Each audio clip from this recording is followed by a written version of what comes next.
মেনে নিচ্ছি যান্ত্রিক ত্রুটি, কিন্তু যেটা একটু অস্বাভাবিক লাগছে সেটা হলো গিয়ে যে এটাকে অত্যন্ত তাড়াতাড়ি একটি দায়িত্বশীল সূত্র থেকে ঘোষণাটি দিয়ে দেয়া যে এটা যান্ত্রিক ত্রুটি। তো সেই অর্থে আসলে এতদিনের পুরাতন, মানে এটা যতই আমরা অল্প কিছু মডিফিকেশন করে নিয়ে আসি না কেন, F7 বিমানটি MiG-21-এর একটি চাইনিজ ভার্সন বলতে পারে। আমাদের পার্শ্ববর্তী দেশগুলোর কথা চিন্তা করি, তাদের বিমান বাহিনীর যে ক্ষমতা, পার্শ্ববর্তী দেশ প্রতিবেশী দেশগুলোর কথা যদি চিন্তা করি, তাদের বিমান বাহিনীর যে ক্ষমতা, ফায়ার পাওয়ারের দিক থেকে, প্রযুক্তির দিক থেকে আমরা অনেক অনেক যোজন যোজন পেছনে। উত্তরার মাইলস্টোন স্কুলে যে বিমান দুর্ঘটনাটি ঘটে গেল, সেখানে এখন পর্যন্ত আমাদের কাছে যে তথ্য আছে তা থেকে আমরা জানি যে প্রায় 30 জন শিক্ষার্থী নিহত হয়েছেন। আহত নানা রকম তথ্য পাওয়া যাচ্ছে, কিন্তু শতাধিক বলা হচ্ছে। এই বিমান দুর্ঘটনাটি কেন ঘটল, কিভাবে ঘটল, নেট দুনিয়ায় গণমাধ্যমে নানা রকম খবর আসছে। কোনটা সত্য, কোনটা মিথ্যে, কোনটা অপতথ্য, ভুল তথ্য, এরকম নানা তথ্য আসলে ছড়িয়ে পড়ছে চারদিকে। আমরা একটু বিস্তারিত জানার চেষ্টা করব এই দুর্ঘটনাটার পেছনের কারণ কি হতে পারে, কিভাবে ঘটলো, একজন বৈমানিকের চোখ দিয়ে সেই বিশ্লেষণ আমরা দেখতে চাই। আজ আমাদের সাথে সেই বিমান দুর্ঘটনা নিয়ে আলোচনায় যুক্ত রয়েছেন মাহবুব মুনতাসির, সাবেক স্কোয়াড্রন লিডার। যারা মাহবুব মুনতাসির, আপনাকে স্বাগত জানাচ্ছি। ধন্যবাদ। যে দুর্ঘটনাটি ঘটে গেল, নিশ্চিতভাবে আমরা সবাই শোকাহত। মানে শিশুর মৃত্যুর উপরে ভয়ঙ্কর আসলে আর কিছু নাই, কারণ আমরা দিন শেষে সবাই বাবা মা, সবাই নিজেকে ওই জায়গায় দাঁড় করিয়ে আমরা ভাবি। নানা রকম কাটাছেঁড়া চলছে, নানা রকমের তথ্য অপতথ্য আমরা দেখতে পাচ্ছি, ভুল তথ্য দেখতে পাচ্ছি গণমাধ্যমে, সামাজিক যোগাযোগ মাধ্যমে। আপনার কাছে শুরুতেই যেটা জানতে চাই যে যে বিমান দুর্ঘটনাটি হয়ে গেল মাইলস্টোন স্কুলে উত্তরাতে, সেই দুর্ঘটনার পেছনে কি কারণ রয়েছে বলে আপনার কাছে মনে হয়? প্রথমে আসলে আমরা খুবই মর্মাহত ঘটনাটায়। মানে একজন বৈমানিক হিসেবে, সাবেক বৈমানিক হিসেবে, যখনই বিমান বাহিনীতে এমন কোনো দুর্ঘটনা ঘটে যেখানে এরকম পাইলট নিহত হওয়ার মতো ঘটনা ঘটে, সেটা আমাদের জন্য খুবই কষ্টকর হয়। মানে আগেও হতো যখন ছিলাম ওখানে উপস্থিত, এখনো যখন বাইরে আছি তখন এটা একটা ভিন্ন একটা মাত্রা তৈরি করে। সেটার সাথে এতগুলো সাধারণ মানুষের মৃত্যু জড়িত যখন হলো, তখন তো ব্যাপারটার মর্মান্তিকতা আরো বেড়ে যায়। তার চেয়েও বড় হলো যে এরা সবাই শিশু। তো সেটার জন্য আসলে আমি যেভাবে দেখছি ব্যাপারটাকে একটি দুর্ঘটনা হিসেবে, একটি বিমান দুর্ঘটনা। কিন্তু বিভিন্নভাবে এই দুর্ঘটনাটিকে আমরা হয়তো এড়িয়ে যেতে পারি বা পারতাম। আমাদের অনেকগুলো মানে আমরা যখন জানি যে একটা ঘটনা যেটা স্বাভাবিক নয়, তখন সেটাকে কিভাবে আমরা প্রতিরোধ করব, সেই প্রতিরোধ ব্যবস্থাকে হয়তো বা উন্নত করার মাধ্যমে আমরা এই ধরনের ঘটনা থেকে হয়তো বেরোতে পারতাম। তো আরেকটি কথা মনে জাগে, সেটি হলো যেটি আমি আপনাকে বললাম যে এইবারের ঘটনাটির মর্মান্তিকতা যে কোনো সময়ের চেয়ে বেশি, অনেকগুলো কারণে। যেটা বললাম যে সিভিলিয়ান মারা গেছেন, এবং সেই সিভিলিয়ানগুলো হলো আমাদের শিশুরা। প্রশ্ন হচ্ছে যে এবারে যত আওয়াজ হচ্ছে ব্যাপারটা নিয়ে, এবারে যত ভাবে আমরা এটা নিয়ে কথা বলার চেষ্টা করছি, যতটা কাটাছেঁড়া করার চেষ্টা করছি, প্রশ্ন হচ্ছে এরকম ঘটনা তো প্রতিটা বছর ঘটে।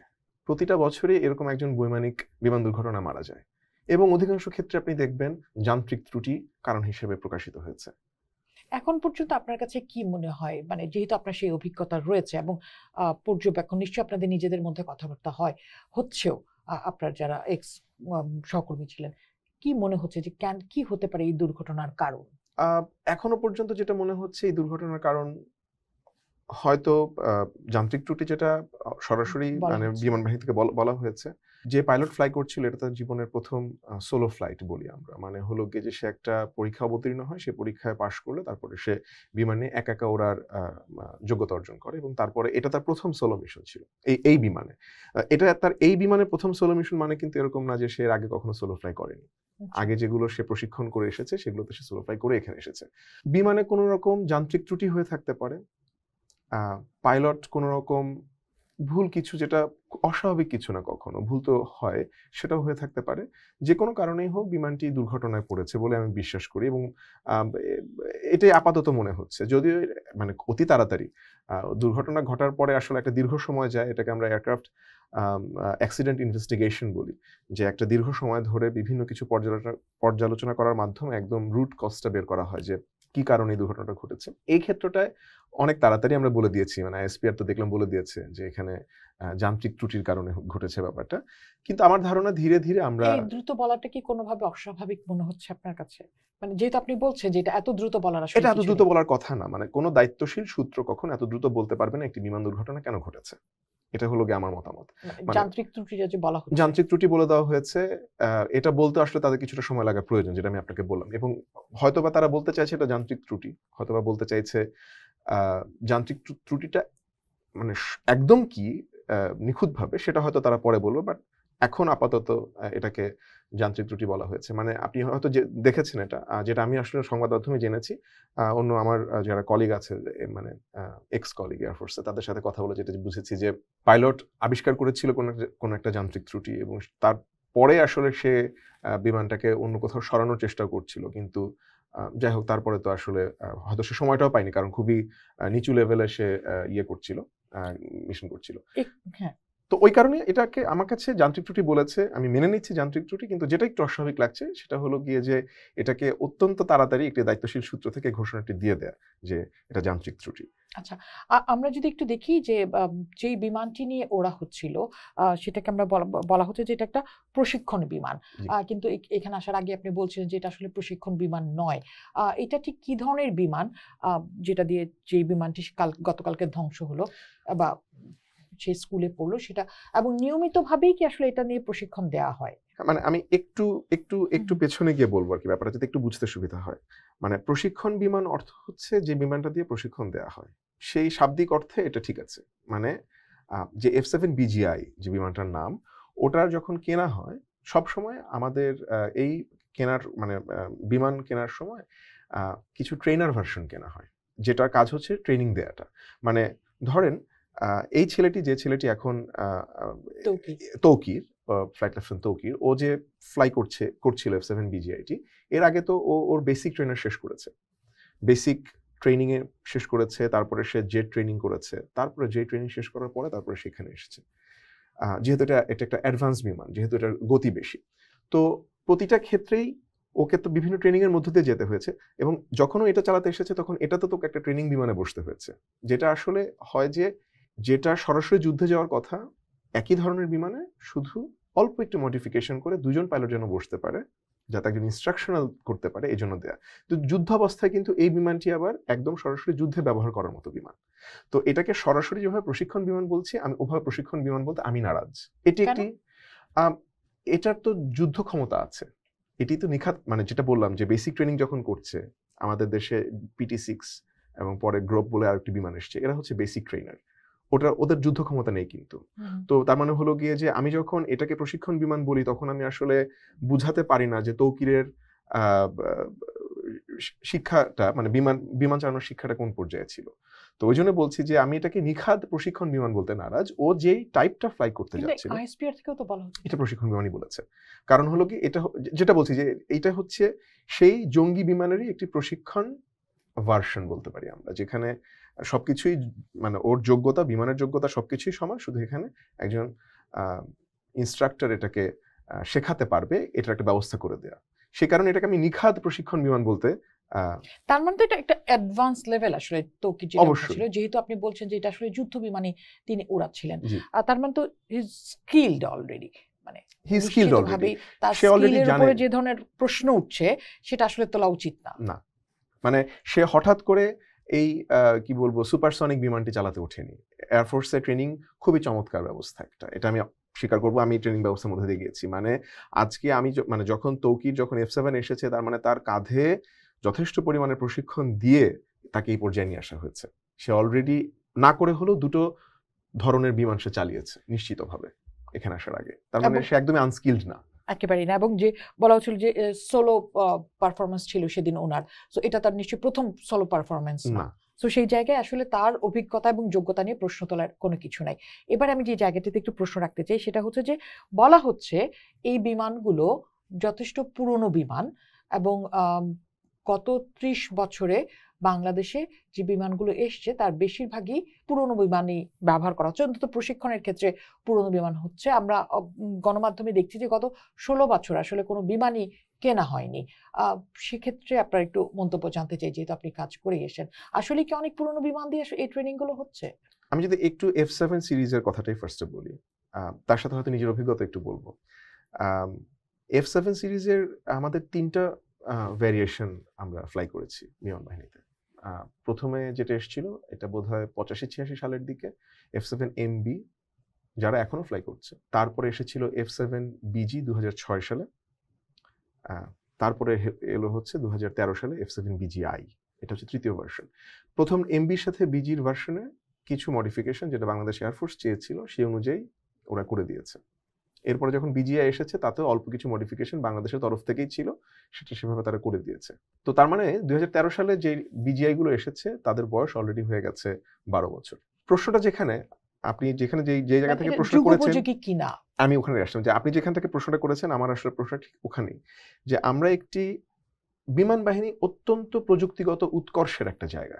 নিত্যনিয়ত এখানে বিভিন্ন রকমের টেকনোলজিক্যাল পরিবর্তন আসছে এবং সেটা থেকে নিজেকে আপগ্রেড করাটাই হচ্ছে বিমান বাহিনীতে, আপনি যদি যুগোপযোগী যে বিমান বাহিনীর কথা বলি এটা হচ্ছে সেটা।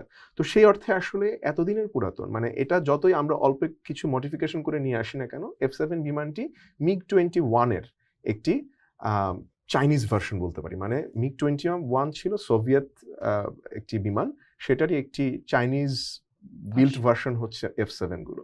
MiG-21 কবে এসেছিল? MiG-21 এসেছিল দ্বিতীয় বিশ্বযুদ্ধ পরবর্তী সময়ে। এটার প্রথম যুদ্ধের এক্সপেরিয়েন্স হচ্ছে খুব সম্ভবত কোরিয়ান ওয়ার, না কোরিয়ান ওয়ার না, বাট কোরিয়ান ওয়ারের পরে, মানে অ্যারাউন্ড 60-এর দশকে। তো 60-এর দশকে যে বিমানটি এসেছিল সেটারই একটা ভার্সন যখন আপনি এখনো চালিয়ে যাচ্ছেন, তার মানে কিন্তু আপনি আসলে নিজেকে আধুনিক করতে পারেননি। বাংলাদেশ বিমান বাহিনীতে বর্তমান বিশ্বে যে কোনো জঙ্গি বিমানের ক্ষেত্রে মাল্টিরোল কম্ব্যাট এয়ারক্রাফট এখন একটা আধুনিকতার পরিচায়ক। এটার প্রযুক্তিগত উৎকর্ষতা আছে, এটার অনেক বড় স্পেকট্রাম আছে অপারেশনাল। আমরা সেই জায়গাটা থেকে অনেক পেছনে। তো আপনি যেটা আমাকে জিজ্ঞেস করেছেন যে এই যে বিমান আমরা কিনেছি বা কিনিনি বা কোন অবস্থায় আছে, আমি শুধু বলবো যে প্রযুক্তিগতভাবে আমরা অনেক পিছিয়ে এবং আমরা আধুনিক বিমান এখনো পর্যন্ত, আধুনিক বিমান বলতে আমাদের আছে MiG-29 যেটা আমরা 1999 সালে কিনেছিলাম, যেটা এখনো আমরা চালিয়ে যাচ্ছি। কিন্তু সেই MiG-29 এর যে যোগ্যতা, সেই যোগ্যতা বর্তমান প্রেক্ষাপটে আধুনিকতার যে নিরিখে সেটা আসলে কোনো অবস্থানে দাঁড়ায় না। এই বিমানটি বানানোর পরও চায়না হচ্ছে যে সেটার প্রোডাকশন বন্ধ করে দিয়েছে। তো সেই ক্ষেত্রে আসলে এই বিমান বাহিনী, মানে এই বিমানের উপর ভর করে আমাদের যে প্রশিক্ষণ চলছে, যেটা আসলে বাস্তবেও ব্যবহার হবে কিনা সেটাও নিশ্চিত না, তাহলে কেন এই প্রশিক্ষণগুলি চলে? এখানে একটু বলবো আমি, সেটা হলো গিয়ে যে চায়না আসলে এটা প্রোডাকশন যেটা করছে না, এই কথাটাকে সম্ভবত আমরা এভাবে চিন্তা করতে পারি। F7BGI যেটা, এই F7BGIটা শুধুমাত্র বাংলাদেশ এয়ারফোর্সের স্পেসিফিকেশন থেকে বানানো, মানে ওদের এই মডিফিকেশনটা করা। তো এরপর থেকে বাংলাদেশ এয়ারফোর্স আর কোনো F7BGI ওদের কাছে অর্ডার করেনি, যে কারণে ওরাও এটার প্রোডাকশন করেনি। তো এই বিমানগুলোই আমাদের দেখতে হবে যে আসলে আমাদের কি কি বিমান এখন ইনভেন্টরিতে আছে, মানে আমাদের যেটা ইনভেন্টরিতে আছে সেটা নিয়ে আমাদের প্রশিক্ষণ করতে হবে। তো সেই কথাটিতে ফিরে আসছি যে যেহেতু এই বিমানটি আমাদের ইনভেন্টরিতে আছে এবং যদি আসলে এখন কোনো যুদ্ধাবস্থার সম্মুখীন আমরা হই এবং আমাদেরকে আকাশে বিমান উড়াতে হয়, তবে আমরা কোন বিমান উড়াবো? এগুলোই উড়াবো। তো যেহেতু এগুলো উড়াতে হবে সেই কারণে এগুলোর প্রশিক্ষণ চলছে। এটা হচ্ছে আমার মতামতটা। কিন্তু যদি আপনি জিজ্ঞেস করেন যে আসলে এটাতে আমরা কতটুকু আমাদের লক্ষ্য অর্জিত হবে, এটা নিয়ে আমি অনেক সন্দিহান। আমরা অনেক পিছিয়ে। মানে আমি যদি আসলে আমাদের পার্শ্ববর্তী দেশগুলোর কথা চিন্তা করি, তাদের বিমান বাহিনীর যে ক্ষমতা, পার্শ্ববর্তী দেশ প্রতিবেশী দেশগুলোর কথা যদি চিন্তা করি, তাদের বিমান বাহিনীর যে ক্ষমতা, ফায়ার পাওয়ারের দিক থেকে, প্রযুক্তির দিক থেকে আমরা অনেক অনেক যোজন পেছনে। এত পেছনে থাকার কারণ কি? এটা নিয়ে অনেক দীর্ঘ বিতর্ক হতে পারে এবং আমার মানে এখানটা আসলে ওটা নিয়ে অনেক বড় করে বলতে পারবো না। তবে যেটাকে আমরা জেনে এসেছি যে এটার পেছনে অনেক বড় ভূ রাজনৈতিক হিসেব নিকেশ আছে, যেটার ফলে বাংলাদেশ 2017 সাল থেকে অত্যন্ত অ্যাক্টিভ ভাবে এই যে যেটা কথা প্রথমে বলেছি, MRC multi role combat aircraft কেনার প্রচেষ্টা চালিয়েছে। আমরা বাংলাদেশ এয়ারফোর্স থেকে ডাসাল্ট কোম্পানির সাথে রাফায়েল যুদ্ধ বিমান কেনার কথা বলেছি, অত্যন্ত আধুনিক যুদ্ধ বিমান। আমরা গ্রিপেন কেনার প্রস্তুতি নিয়েছি। আমরা সুখোই 30 কিনতে চেয়েছি রাশিয়া থেকে। এগুলো প্রত্যেকটি অত্যন্ত আধুনিক যুদ্ধ বিমানের নাম বললাম। কিন্তু 2017 থেকে 2025 আমরা 8 বছরে কোথাও গিয়ে পৌঁছাতে পারিনি। এটা পেছনে আমার ধারণা বলছি, আমি আসলে কোনো রকম তথ্য প্রমাণ দিয়ে এটাকে কেউই আমরা আসলে প্রমাণ করতে পারবো না, কিন্তু এটার পেছনে অনেক বড় ভূ রাজনৈতিক ঘটনা আছে বলে আমি বিশ্বাস করি। ভূ রাজনৈতিক জায়গা থেকে একটু আমাদের নিজেদের রাজনীতির জায়গাটায় ফেরত আসি। সেটা হচ্ছে যে একটি বিমানবন্দর যেখানে হওয়ার কথা, সেটার আশপাশে যে ধরনের ব্যবস্থা থাকার কথা, জলাভূমি থাকতে হবে, নিচু অঞ্চল থাকতে হবে, উচ্চ মাপের বিল্ডিং থাকতে পারবে না, ভবন থাকতে পারবে না, এর কোনো কিছু আসলে আমাদের এয়ারপোর্টে এই মুহূর্তে আমরা আমাদের ঢাকা বিমানবন্দর আমরা দেখি না। এর পেছনে আসলে রাজনীতিটা কার ছিল, কি ছিল? যেখানে আপনি বলছিলেন একটু আগে যে অনেকগুলো দুর্ঘটনা ঘটেছে, আপনার নিজের অভিজ্ঞতা আছে সেখানে দুর্ঘটনায় পড়ার, মানে প্রথমে রাজনীতিটা একটু জানতে চাই। হ্যাঁ, মানে আমি প্রথমে একটু অন্য একটা জায়গা থেকে একটু শুরু করি, আমি আপনার প্রশ্নটা ফিরছি। বাংলাদেশ বিমান বাহিনীতে রানওয়েতে বিমান দুর্ঘটনা পতিত হয়েছে, রানওয়েতে এবং রানওয়ের আশেপাশে, এরকম ঘটনা কিন্তু একদম নতুন না, মানে অসংখ্য এরকম ঘটনা আছে।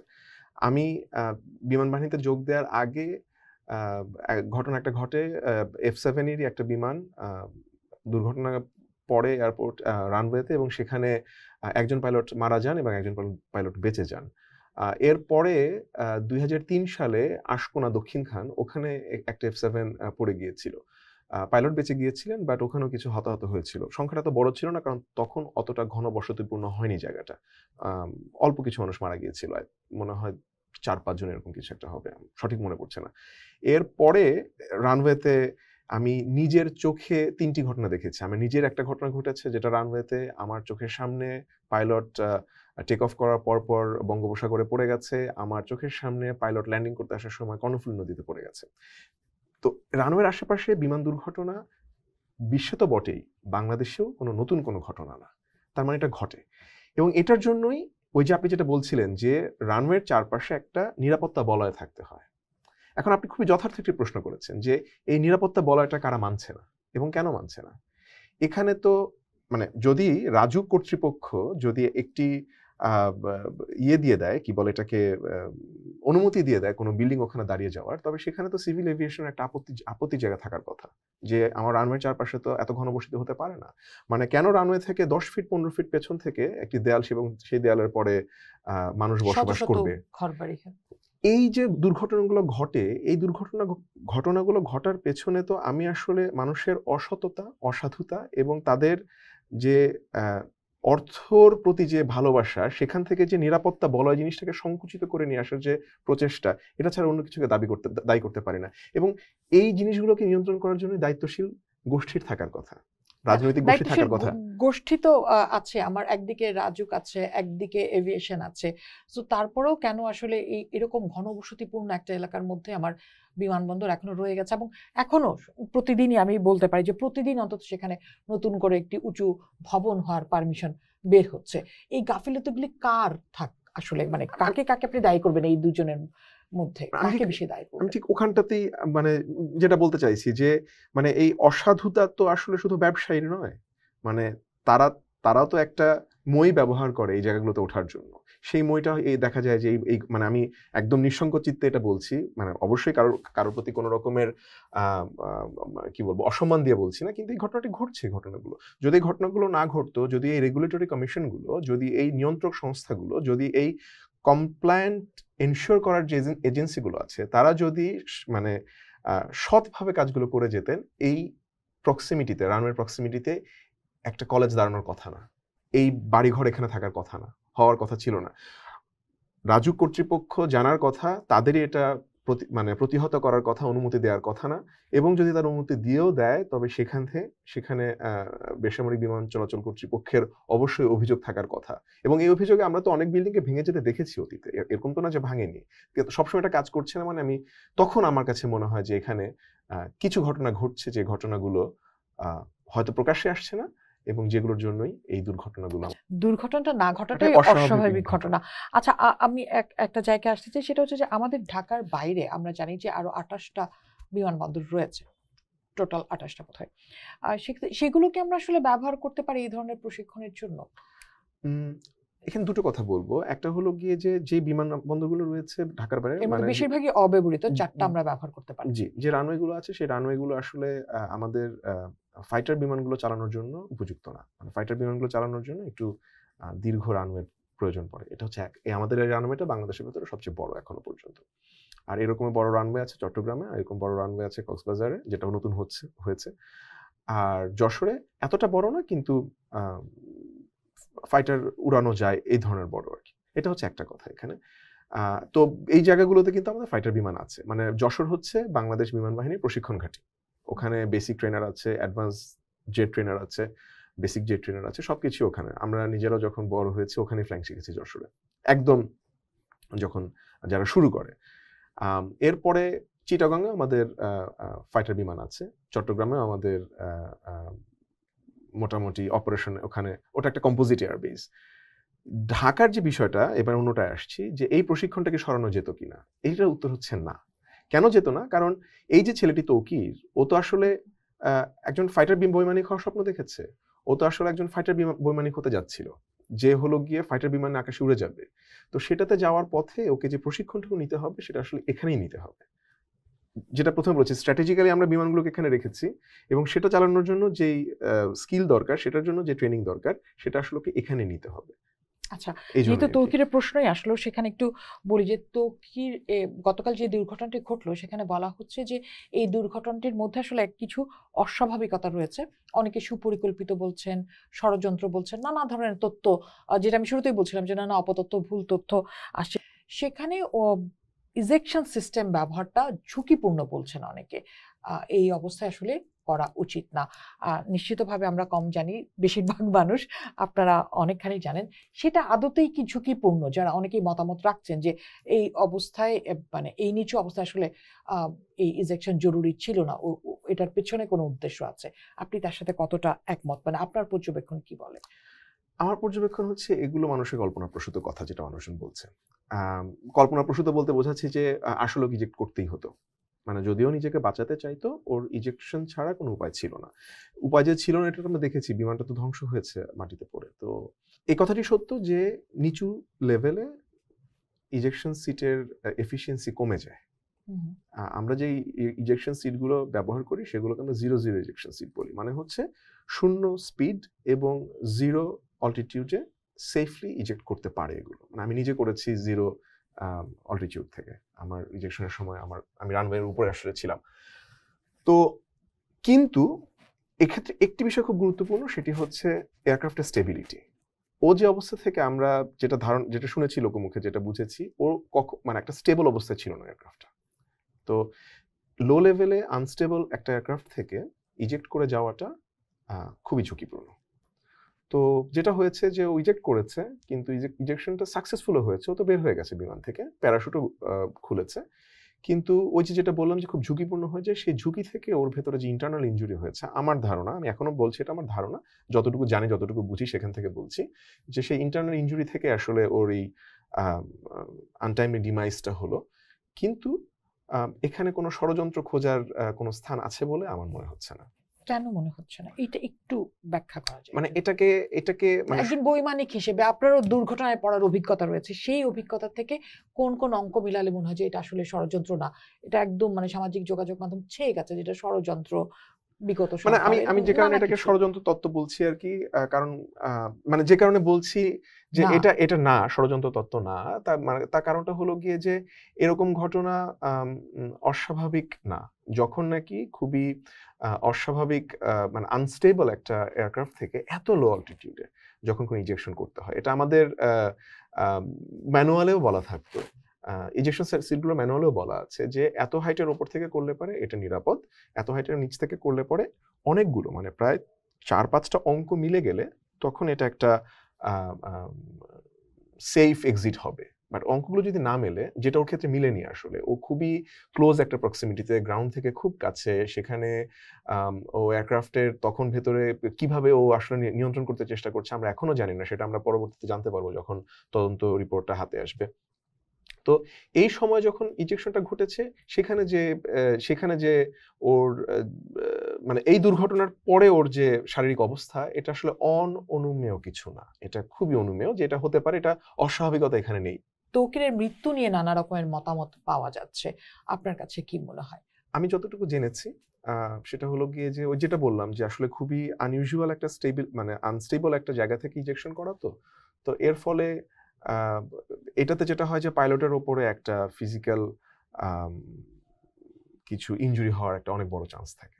আমার ধারণা ইন্টারনাল ইনজুরি থেকেই অ্যাকচুয়ালি অনেকে বলছেন যে সে বিকেল পর্যন্ত সে সুস্থ ছিল, বেঁচে ছিল, এবং যে এই ধরনের দুর্ঘটনায় আসলে যে ধরনের রক্তপাত হওয়ার কথা সেটা আসলে দেখা যায়নি, উনি কথাও বলেছেন। তারপর কি করে মারা গেলেন সন্ধ্যার পর? এটা আসলে খুবই স্পর্শকাতর একটা জায়গা, কিন্তু তারপরে বলবো আর কি যে ও সুস্থ, মানে ও বেঁচে ছিল, যেটা আপনি বলেন যে বেঁচে ছিল, সুস্থ ছিল, বেঁচে ছিল, সুস্থ ছিল না। মানে একটা ইনজেকশনের পরে, আমি নিজেও যেহেতু কিছুটা জানি আর কি, ইনজেকশনের পরে কেউ সুস্থ থাকাটা আসলে খুব কঠিন। শরীরের উপর দিয়ে যেই ঝড়টা যায়, ইনজেকশনের পুরো প্রক্রিয়াটা যে ঝড়টা যায়, মানে আমার ইনজেকশনের পরে তো আমি সেটাই একটু জানতে চাই যে আপনার সেই অভিজ্ঞতাটাই যদি আমাদেরকে একটু বলেন, যে যেভাবে দুর্ঘটনাটা ঘটেছিল। আমার দুর্ঘটনাটি ঘটেছিল 2011-তে চট্টগ্রাম রানওয়েতে। আমি একটা আমাদের চট্টগ্রাম থেকে কাছে বান্দরবনে একটা air to ground firing range আছে, এটা আমাদের ফায়ারিং প্র্যাকটিস করতে হয় ওখানে গিয়ে। তো আমার মিশনটা ছিল ওটাই যে আমি চট্টগ্রাম থেকে টেক অফ করব, বান্দরবনে যাব, ফায়ারিং করে চলে আসব। তো যাত্রাপথে আমার বিমানে কিছু জটিলতা দেখা দেয়, তো আমি মিশন ডিসকন্টিনিউ করে ফিরে আসি, ল্যান্ড করে যাব। তো ল্যান্ড করতে যাওয়ার আগ মুহূর্তে আমি যখন রানওয়ের খুব কাছে, তখন হলো গিয়ে যে বিমান আগুন ধরে, এবং সেখান থেকে আমি ইজেক্ট করি। মানে এটা আমাদের ইয়েতেই ছিল যে যদি কখনো ল্যান্ডিং রান, মানে আমি ল্যান্ড করতে এসেছি, ল্যান্ডিং রান অথবা টেক অফ রান, এই দুই সময় যদি কখনো আগুন ধরে যায়, তবে একমাত্র পরিত্রাণ হচ্ছে ইজেক্ট। তো আমি ইজেক্ট করি, তো ইজেক্ট করার সময় যেটা হয় সেটা হলো গিয়ে যে একটা সুস্থ মানুষের দেহ দিয়ে প্রায় 18 জি ফোর্স কাজ করে, মানে গ্র্যাভিটেশনাল যে ফোর্স আছে তার 18 গুণ শক্তি আমার বিরুদ্ধে কাজ করে। যখন, মানে এটা তো একটা রকেট প্রপালশন ব্যবস্থা, মানে হলো গিয়ে যে আমি একটা ফাইটার পাইলট যে সিটে বসে আছে, সেটা আসলে একদম রকেট থাকে ওখানে। আমরা যখন ইনজেকশন হ্যান্ডেল পুল করে কেউ, তখন ওই রকেটগুলো একসাথে ফেটে যায়, এবং এর ফলে সে, মানে ব্যাপারটা অনেকে হয়তো কনসিভই করতে পারবে না আইডিয়াটা, যে মাত্র 1 সেকেন্ডের ভেতরে এই সিটটা ককপিট থেকে বের হয়ে যায়। 1 সেকেন্ড এর ভেতরে, মানে actually it's to be very precise 1.7 seconds, যখন হলো গিয়ে যে পাইলট ককপিট থেকে বের হয়ে যাবে। তো তার মানে হলো গিয়ে যে ওকে কি পরিমাণ গতিবেগ সৃষ্টি করে ওকে বের করতে হয়। তো এই জিনিসটা তো আসলে কোনো স্বাভাবিক ঘটনা না। ইতিপূর্বে অসংখ্য ঘটনা ঘটেছে, পাইলট ইজেক্ট করেছে, ওর হয়তো ঘাড়ের পশ্চারটা ঠিক ছিল না, এই প্রচন্ড জি ফোর্সে ওর ঘাড় ভেঙে গেছে। শুধু বাংলাদেশে না, এরকম অসংখ্য ঘটনা পৃথিবীতে আছে যে ইনঅ্যাপ্রোপ্রিয়েট পশ্চারের কারণে মেরুদণ্ড ভেঙে গেছে, ঘাড় স্ন্যাপ করে গেছে, মারা গেছে। তো এই যে ইজেকশনের যে পুরো প্রক্রিয়াটা, এটা মোটেও কোনো স্বাভাবিক খেলোয়াড়ি কোনো ব্যাপার না, এটা একটা খুবই অস্বাভাবিক একটা ঘটনা। তো আমি বেঁচে গেছিলাম, হয়তো ভাগ্য আমার সাথে ছিল, কিন্তু এটা থেকে অসম্ভব ইনজুরি হতে পারে। আমার মতে ফ্লাইট লেফটেন্যান্ট তৌকিরের সাথে এরকম কিছু হয়েছে। সেই শুরুতেই যেটা বলছিলেন যে এখনই যান্ত্রিক ত্রুটির কথা বলা হচ্ছে, সো সেই ব্ল্যাক বক্স উদ্ধার হওয়ার পরেই নিশ্চয়ই সত্যি ঘটনাটা জানা যাবে যে কেন হয়েছিল। আমরা এটাকে ব্ল্যাক বক্স বলে হচ্ছে কলাকন ল্যাঙ্গুয়েজে, এটার একটা নাম আছে, এটাকে বলে ফ্লাইট ডেটা রেকর্ডার। হ্যাঁ, এই ফ্লাইট ডেটা রেকর্ডারটা একটা অদ্ভুত আবিষ্কার। যখন এই যান্ত্রিক ত্রুটি যেটা বলা হচ্ছে, যখন এই এফডিআরটা বা ব্ল্যাক বক্সটা যখন আমাদের সামনে আসবে, যখন এটা খুলে আমরা আসলে বিশ্লেষণ করে বুঝতে পারবো যেটার ভেতরে কি হয়েছে, তখনই আমাদের পক্ষে জানা সম্ভব হবে যে ওই বিমানে ওই শেষ কয়েক মিনিট কি ঘটেছিল। এটা একটা বড় দালিলিক প্রমাণ হবে আর কি। আচ্ছা, অনেকেই বলছেন, যেমন আমরা সামাজিক যোগাযোগ মাধ্যমে দেখছি বা গণমাধ্যম আসছে, যে এই মুহূর্তে সেখান থেকে যে ধ্বংসাবশেষগুলো রয়েছে স্কুলটিতে, সেই এয়ারক্রাফটের, সেগুলো সরিয়ে ফেলা হচ্ছে। এটা কতটা স্বাভাবিক? সেটাকে আসলে সরিয়ে ফেলা যায়, নাকি আলামত রাখার জন্য আসলে রাখতে হয়? মানে এটা স্বাভাবিক নাকি অস্বাভাবিক? এটা স্বাভাবিক। মানে স্বাভাবিক মানে হচ্ছে গিয়ে যে একটা নির্দিষ্ট সময় দেয়া থাকে, রেকেজ স্যালভেজ এটাকে রিকভার করার জন্য। মানে আমাদের একটা টিম আছে, এয়ারফোর্সের একটা বিমান বাহিনীর একটা টিম থাকে, যে টিমটার কাজ হচ্ছে এই রেকেজ এবং স্যালভেজকে রিকভার করা। কারণ হলো গিয়ে যে যতক্ষণ এটা এক্সপোজ হয়ে থাকবে ততক্ষণ পর্যন্ত ওখানে কন্টামিনেশনের পসিবিলিটি বেড়ে যায় তদন্তের ক্ষেত্রে।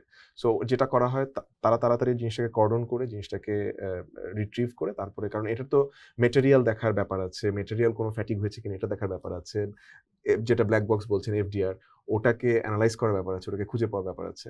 তো এই সমস্ত কিছু করার জন্য এটাকে যতটা তাড়াতাড়ি পারা যায় তত তাড়াতাড়ি এটাকে স্যালভেজ গ্রাউন্ড ইয়ার থেকে উদ্ধার করতে হয়। এই জন্য এটা একদম স্বাভাবিক।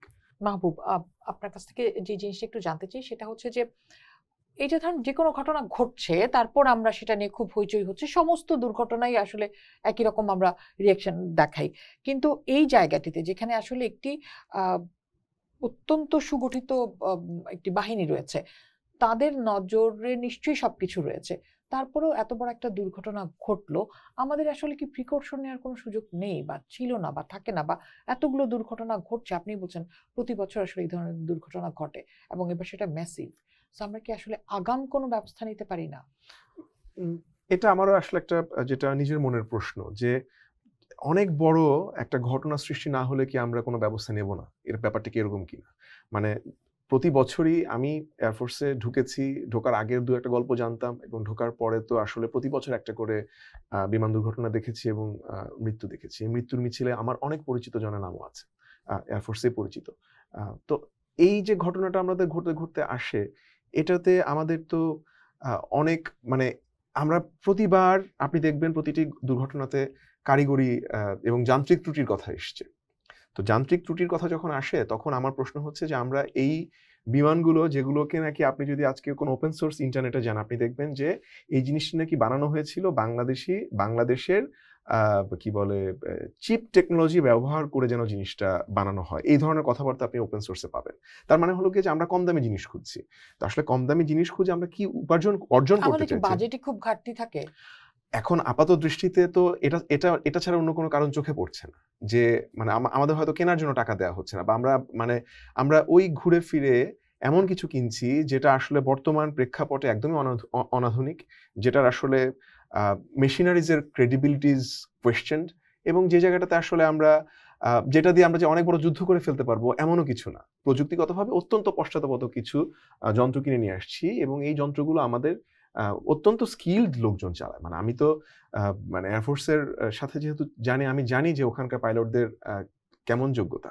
তো এই মানুষদের হাতে আসলে আমরা যেটা তুলে দেই, সেটা তো আমি জানি না যে আমরা কেন বারবার বলছি যান্ত্রিক ত্রুটিতে বিমান দুর্ঘটনা হচ্ছে, সেখানে পাইলট মারা যাচ্ছে, কিন্তু আমরা এই যান্ত্রিক ত্রুটিকে ছাড়িয়ে একটু আধুনিকতার দিকে কেন যেতে পারছি না? আমাদের আসলে টেনে ধরাটা কোন জায়গাটাতে? এটা কি আমরা বাজেট পাচ্ছি না? এটা কি আমাদেরকে গুরুত্বকে খাটো করে দেখা হচ্ছে? কোথায় নাকি হচ্ছে? আবারও সেই ভূ রাজনীতির প্রশ্ন, যে আবারও সেই ভূ রাজনীতি কিনা, এইটার উত্তর আসলে আমিও জানি না। এই প্রশ্নটা আমারও আর কি অনেকদিন। আমি একটু আপনার কাছ থেকে জানতে চাই, কারণ আপনি আমার কাছে সবচেয়ে সহজ সোর্স, যে কেন আমাকে বারবার চায়নার কাছে যেতে হয় এই যুদ্ধ বিমান কেনার জন্য? বা এটা অর্থনৈতিক একটা ঘটনা হতে পারে। মানে অর্থনৈতিক ঘটনা হতে পারে বলতে বোঝাচ্ছি যে যখন নাকি একটা বিমানের দাম ৯০ কোটি টাকা হয়তো ইউরোপিয়ান কোনো ব্লক থেকে কিনে আনতে গেলে বা এর চেয়েও বেশি, তখন হয়তো বা সেটা অর্ধেকেরও কম দামে চায়না থেকে কেনা যায়। চায়নার কিন্তু একটা খুবই অদ্ভুত একটা ব্যাপার আছে। মানে আপনি একটা স্পেসিফিকেশন দিয়ে বলবেন যে আমি এটা বানাতে চাই, ওরা ওটা বানিয়ে দেবে।